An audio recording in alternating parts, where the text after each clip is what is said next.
우리 박수로 하나님께 영광 돌리겠습니다. 할렐루야.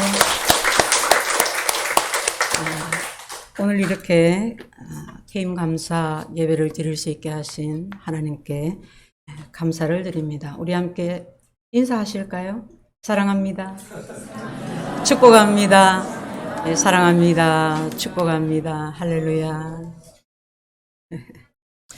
오늘 또 우리에게 말씀이 들려지게 해주시고 우리로 예수 그리스도의 십자가 외에는 결코 자랑할 것이 없다고 고백할 수 있는 그리스도인이 되게 해주시기를 기원드립니다. 사람은 저마다 자랑할 것이 있습니다. 아유, 목사님, 내가 무슨 자랑이요? 부끄러운 거 투성인데요. 자랑할 게 뭐가 있겠노? 그래도 내용은 다르지만 한두 가지 자랑거리는 있게 마련입니다. 아이들이 어릴 때는 온통 아이들 얘기가 자랑입니다. 달리기를 잘해서 자랑이고, 밥 잘 먹어도 자랑이고, 조잘조잘 말 잘해도 자랑이고, 그저 그냥 자랑이 넘쳐납니다. 그런데 보니까 어떤 분들은 네 술 주량이 얼마나 되노? 이것도 자랑하더라. 소주 한 병이다, 두 병이다. 야, 소주 한 병 가지고 뭘 자랑하냐? 나는 세 병이다. 이렇게 자랑을 해요. 또 어떤 분들은 내가 왕년에 말이지 이러면서 우통 벗어 제치고 흉악한 문신을 막 자랑합니다. 내가 별이 몇 개다. 별별 자랑이 다 있지요. 여러분은 어떠신가요? 학력, 재산, 외모? 정말 외모만큼 자랑할 것이 아니구나 하는 생각을 하게 됩니다. 제가 왕년에 눈이 예쁘다고 했거든요. 쌍꺼풀이 예쁘다. 그랬는데 요즘 제가 매일 이러고 다닙니다. 처져가지고 습진이 자꾸 생겨요. 더운 나라에 있다 보니까 땀이 차여서 자꾸 습진이 생깁니다. 그래서 60 넘으면 니나 내나 똑같아진다 하더만은 똑같아지는구나. 너무 사랑하지 마세요. 쌍꺼풀이 있으나 없으나 똑같아집니다. 내가 가진 사회적인 지위, 배경, 여러분의 자랑거리는 무엇입니까? 본문에서 바울 사도는 자신의 자랑거리는 딱 한 가지뿐이라고 합니다. 그것이 바로 십자가라고 합니다. 14절에서 바울 사도는 내게는 우리 주 예수 그리스도의 십자가 외에 결코 자랑할 것이 없다고 합니다.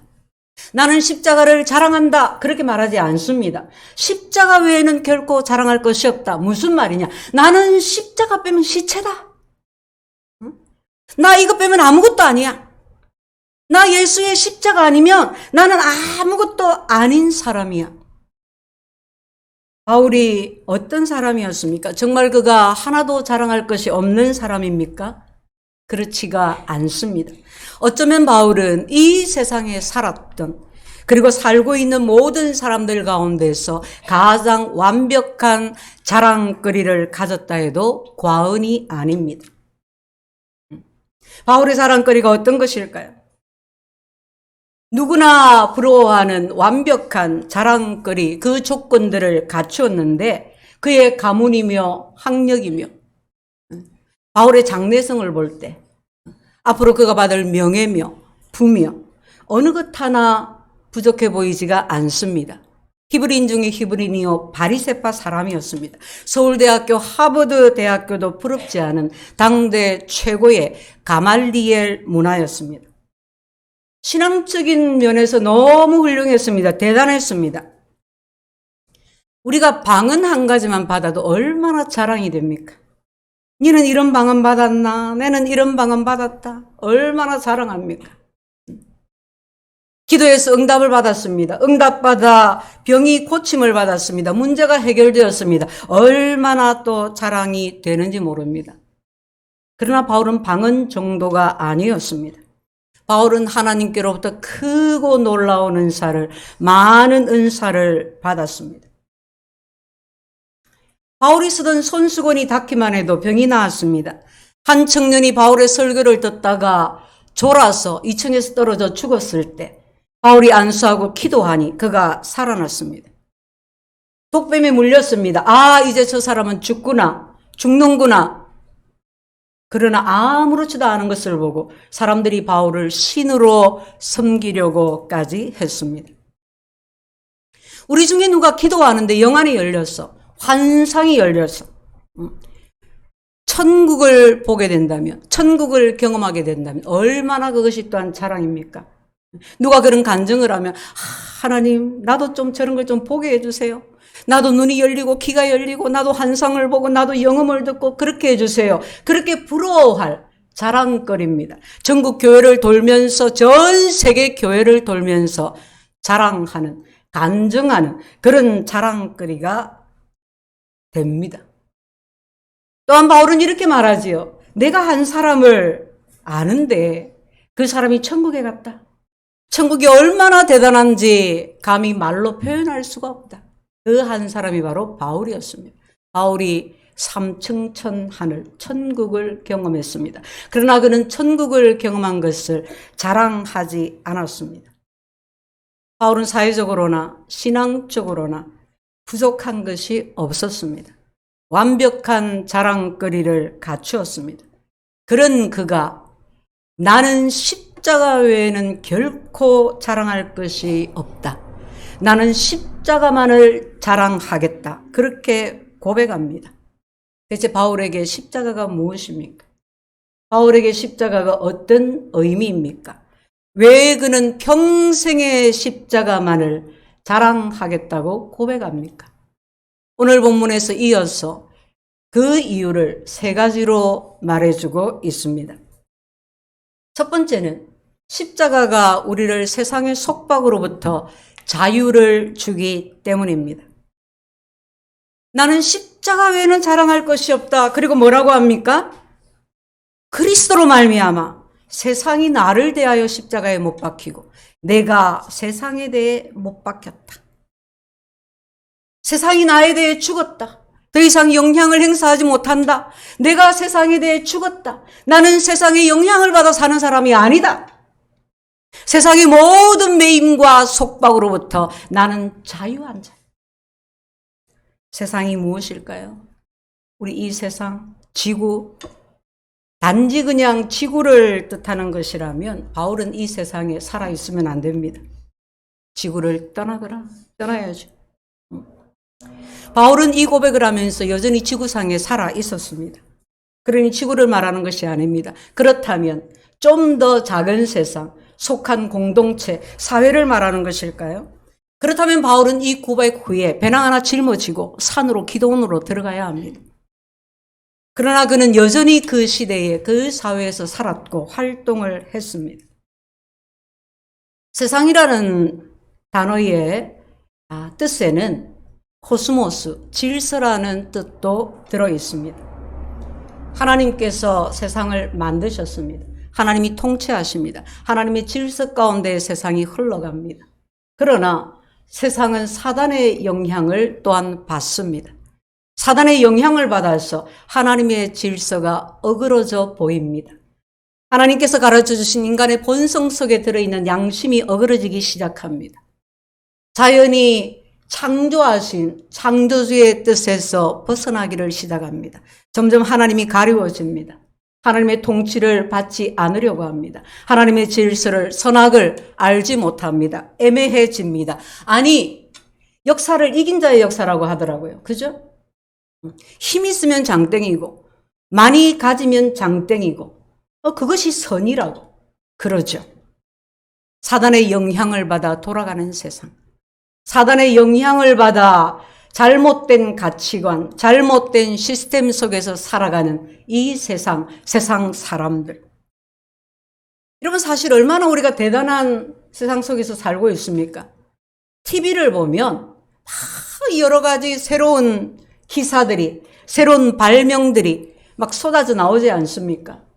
야, 언제부터 우리가 인터넷을 썼다고요? 신기하지 않습니까?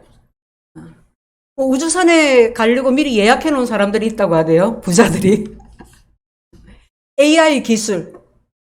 진짜 사람이 나와서 뉴스를 하는 게 아니고 가상의 사람이 나와서 뉴스를 합니다. 이해가 안 되는데 요즘 MZ세대는 다 이해를 한답니다. 그 속에 살아간답니다. 발전하고 뭐 과학이 진보하고 그것이 잘못이 아니라 그것들이 하나님의 질서를 비트는 것입니다. 하나님의 질서를 바로 보지 못하게 하는 것입니다. 사람들이 거기에 영향을 받는 것입니다. 불의가 의가 됩니다. 부정이 선이 됩니다. 우리가 TV를 통해서 주변의 사람들의 말과 행위를 통해서 회사에 가도 심지어는 학교에서조차도 돈이 전부라는 가치관이 심어집니다. 여자로 태어났는데 여잔데 나는 원래 남자였어. 남자가 되고 싶어. 성을 자기가 선택하겠다고 합니다. 목숨 내놓고 성전환 수술을 받아서 여자가 남자가 되고 남자가 여자가 됩니다. 이것은 개인의 선택이고 개인의 자유다. 침해하지 마라. 인권이다. 뒤틀린 세상 속에서 가치관 속에서 태어나고 교육받고 자랍니다. 이 속에서 사람들이 살아남으려면 어쨌든 자기를 위해서 살아야 되는 거예요. 남 볼 것 없어요. 자신의 목적을 위해서, 쾌락을 위해서, 돈돈거리며 돈을 위해서 살아갑니다. 그래서 결과가 무엇입니까? 마음에 평안이 없어. 가져도 평안이 없어요. 여러분 자격증 한번 따기 시작하면요. 거기 중독되면 별별 자격증 다 땁니다. 평안이 없어요. 10개, 20개를 가져도 평안이 없어요.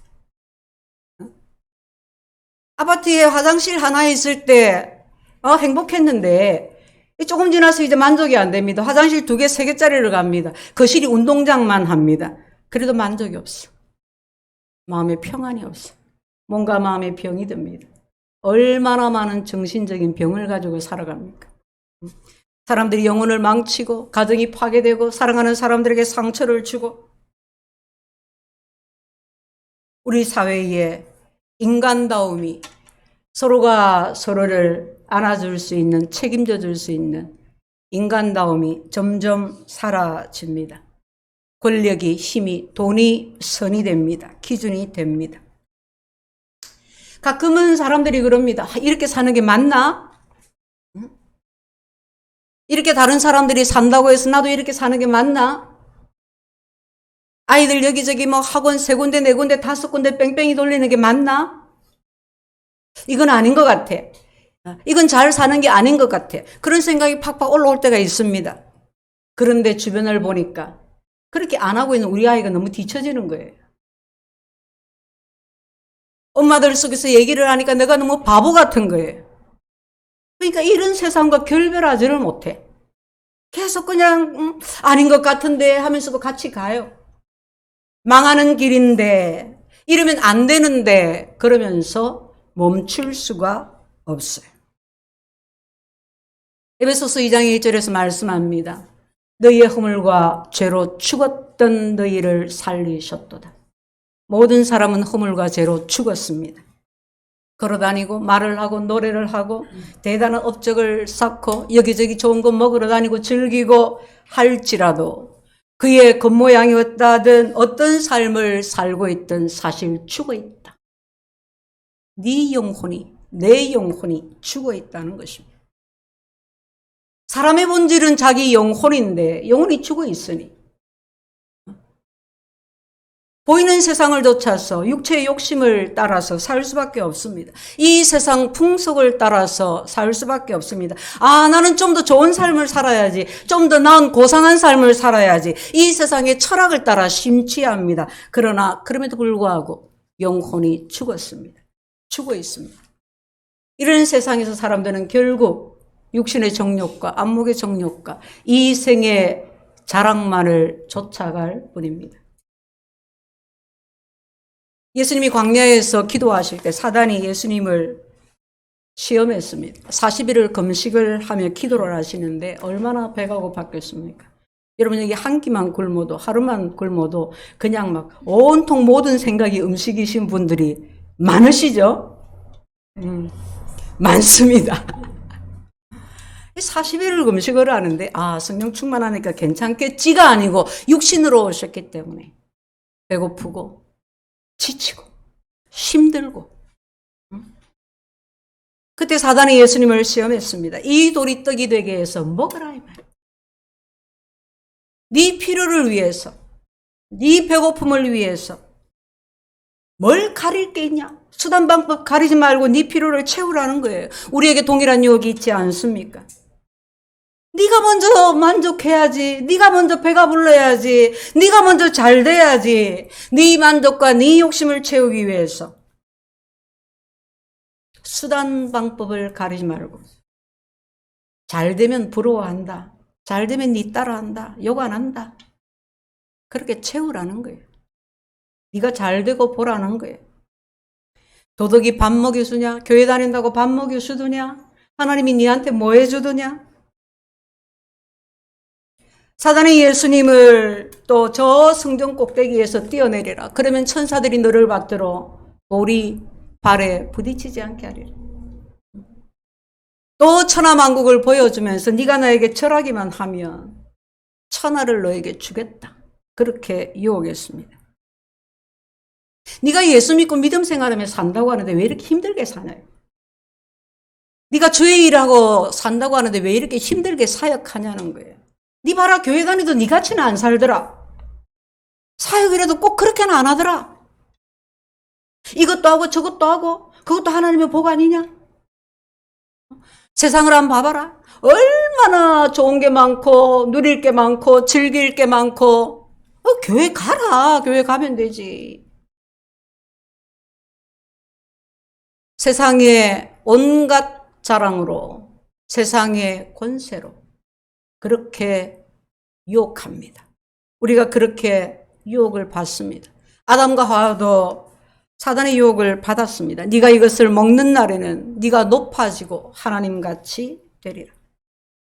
사단의 술수는 여전합니다. 변함이 없습니다. 더 교묘해집니다. 포장이 좀 달라지고 모양이 조금 달라질 뿐. 에덴 동산에서 하와를 유혹했던 사단이, 광야에서 예수님을 시험했던 사단이 오늘날 우리에게 조금 방법을 달리해서, 조금 시각을 달리해서 우리를 유혹합니다. 바울이 이 세상을, 사단의 영향을 받아 움직이는 세상을 잘못된 가치관으로, 잘못된 지식으로, 잘못된 시스템으로 움직이는 이 세상 속에서 나는 세상에 대해 죽었노라. 세상은 나에 대해 죽었노라고 고백합니다.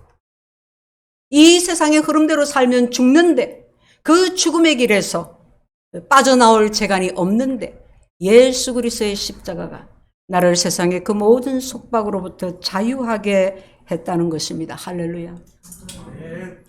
성도 여러분, 속지 마십시오. 우리 인생은 이 세상에서 끝나지 않습니다. 여러분, 이 땅에서 50년을 살고 80년을 살고 100년을 살고 끝나는 인생이 아닙니다. 우리의 영혼은 영원히 삽니다. 죽음 후에 놀라운 세계가 있습니다.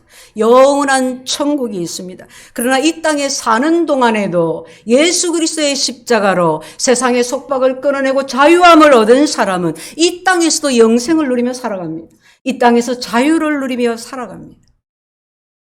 그러나 사단에 속아서 분별하지 못해서 사단의 영향을 받아서 십자가의 구원을 모르면 이 세상이 사망을 향해서 흘러가는 그 흐름을 보지 못하면 이 세상의 속박에서 자유할 수가 없습니다. 죽어서 영원히 지옥에서 살게 되는 것입니다.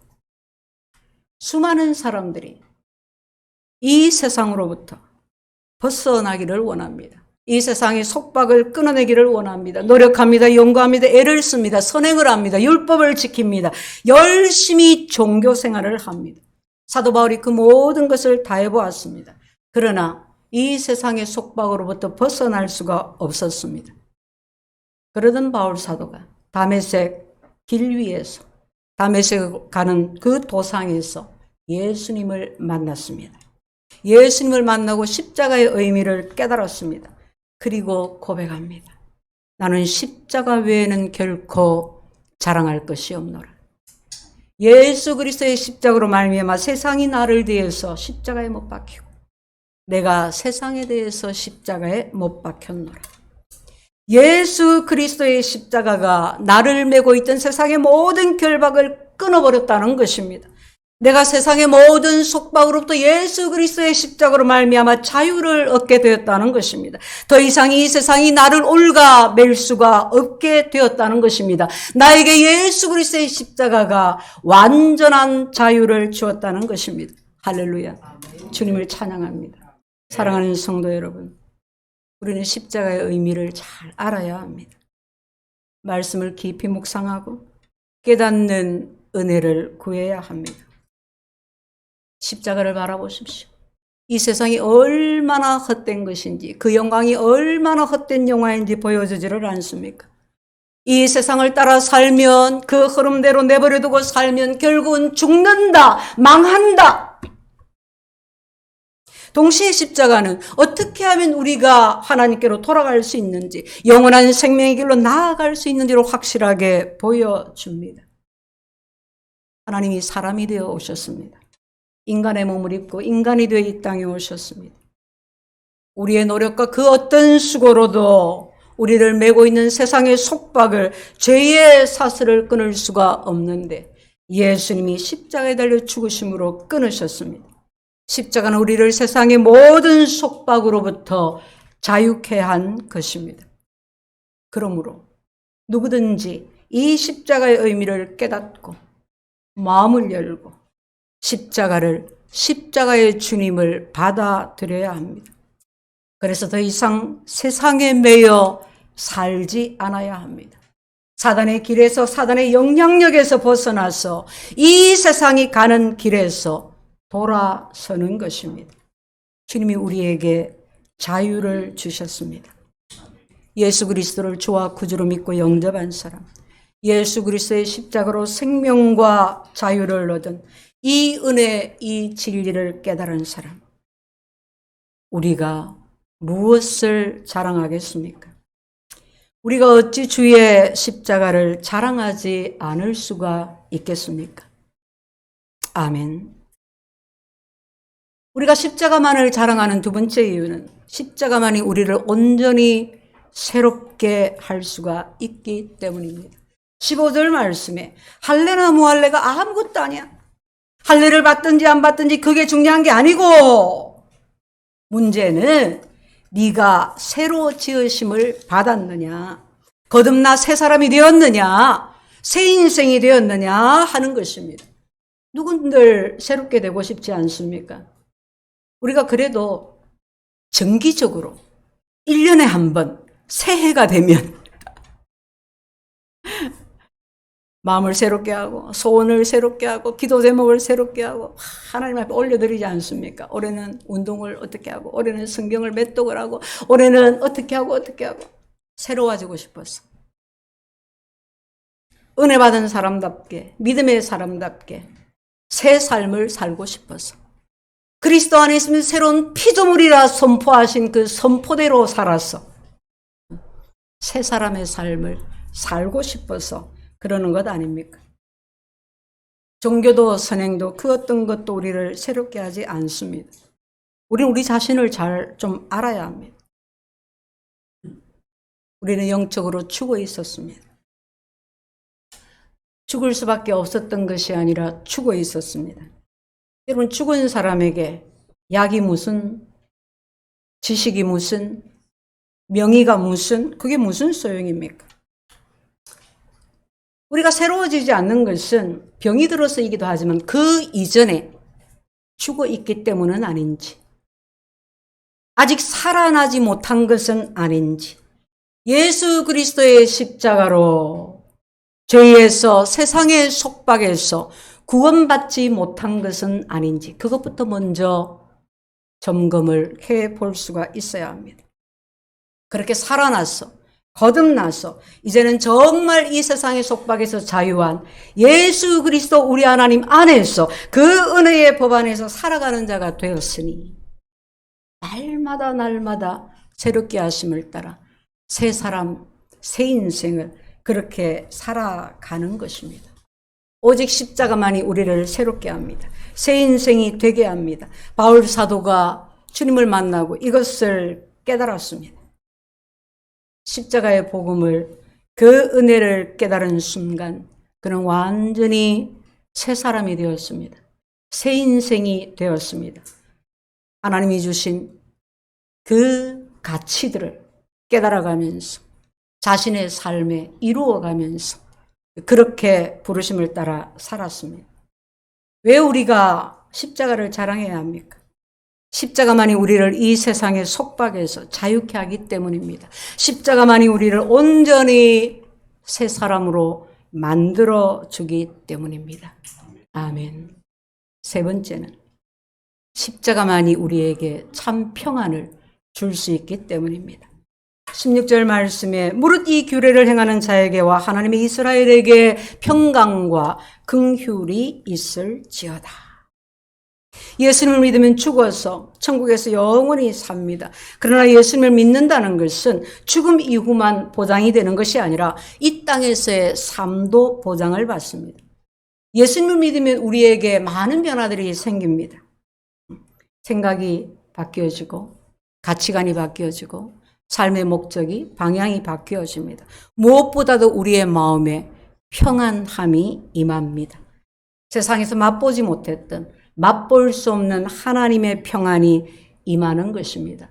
요한복음 14장 27절에서 예수님이 친히 말씀하시기를 내가 너희에게 평안을 주노니 이는 세상이 주는 것하고 같지 않다. 다르다 이 말이에요. 이런 세상에서도 평안을 얻을 수 있습니다. 자녀가 성적을 잘 받아왔습니다. 회사에서 인정을 받고 승진을 했습니다. 사업이 잘 되고 탄탄합니다. 몸이 건강합니다. 화목합니다. 그런 마음이 얼마나 좋습니까? 행복합니다. 평안합니다. 뭐 더 바랄 것이 없다 그러죠. 그런데 문제가 있습니다. 이런 평안함은 평안하게 해주었던 자녀나 승진이나 사업이나 건강이나 이런 조건들이 사라지면 그 평안함도 같이 사라집니다. 성적이 떨어지면 막 불안해요. 대학 못 들어갈까 봐 막 불안해요. 주가가 올랐다 내렸다 하니까 막 마음이 안정이 안 돼요. 오를 때는 할렐루야, 내릴 때는 놀렐루야.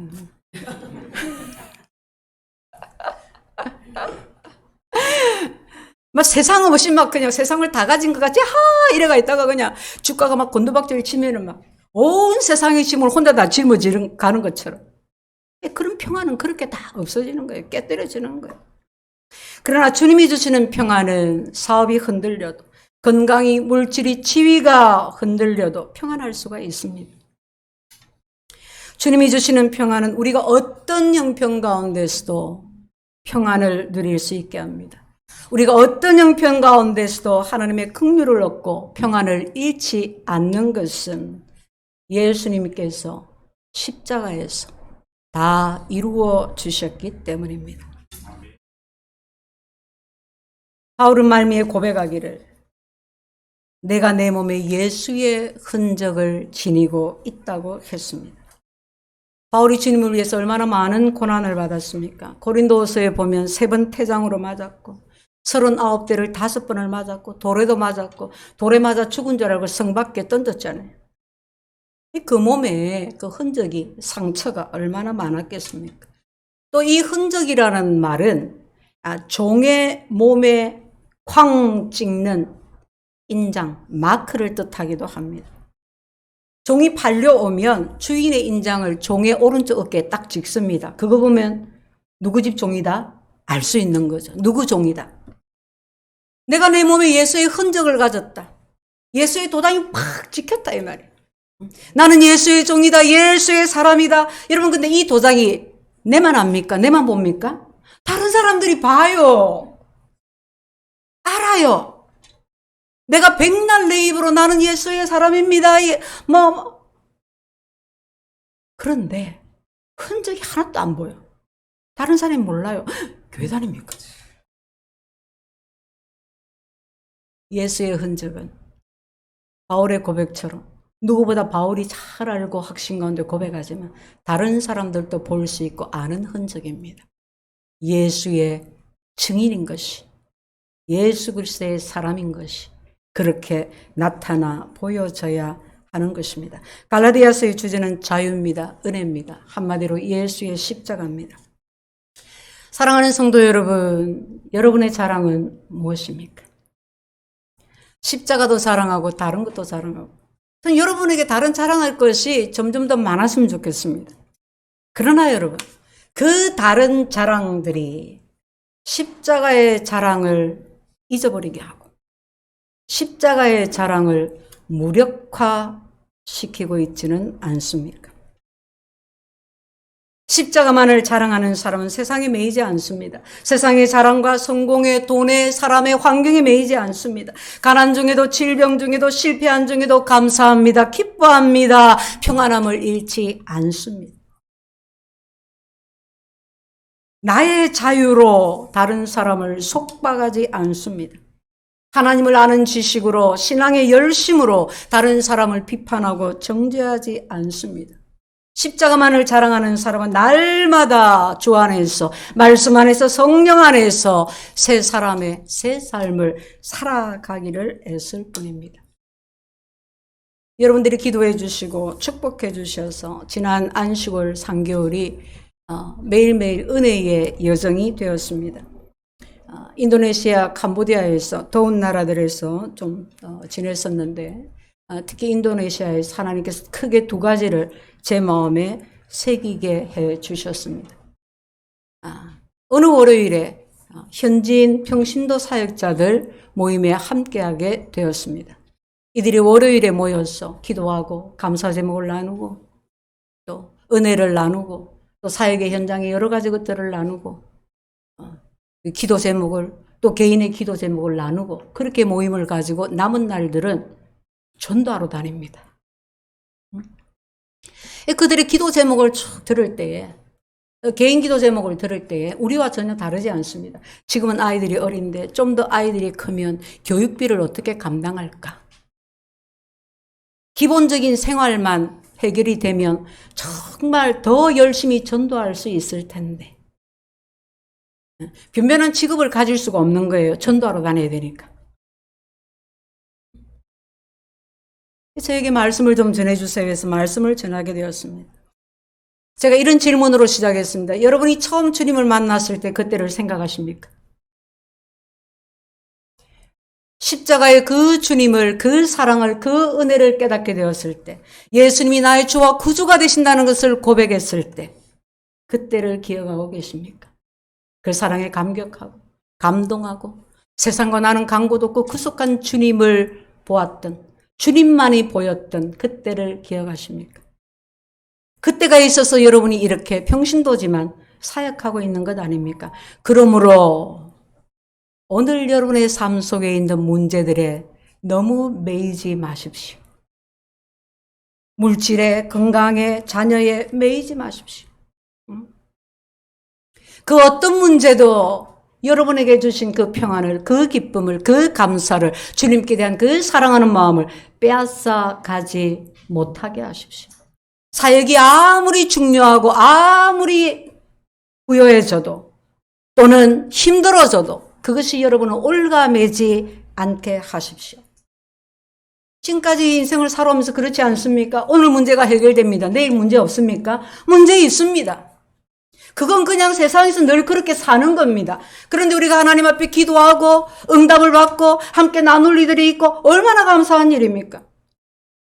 광야가 끝이 나면 가나안에 들어가면 다 해결되는 줄 알았지만 광야는 광야의 문제가 있고 가나안은 가나안의 문제가 있습니다. 그러니 그 문제에 매이지 마십시오. 오직 주님의 사랑에 그 은혜에 매이는 자가 되십시오. 또 한 가지는 그리스도인은 삶으로 그리스도인임을 증거한다는 것입니다. 내가 예수님 믿습니다. 내가 그리스도인입니다. 고백으로 끝나지 아니하고 삶으로 증거받아야 합니다. 인도네시아에서 그리스도인이라는 이름은 자랑스럽지 않은 이름입니다. 인도네시아 원주민들에게 제일 먼저 들어간 외래 종교가 기독교입니다. 동인도 회사와 함께 네덜란드의 침략과 함께 네덜란드 300년 식민지 생활을 했습니다.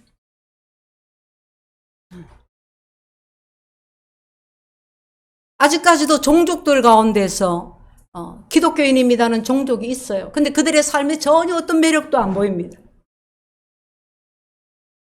술, 담배가 경건의 전부는 아니지만 대놓고 술, 담배 합니다.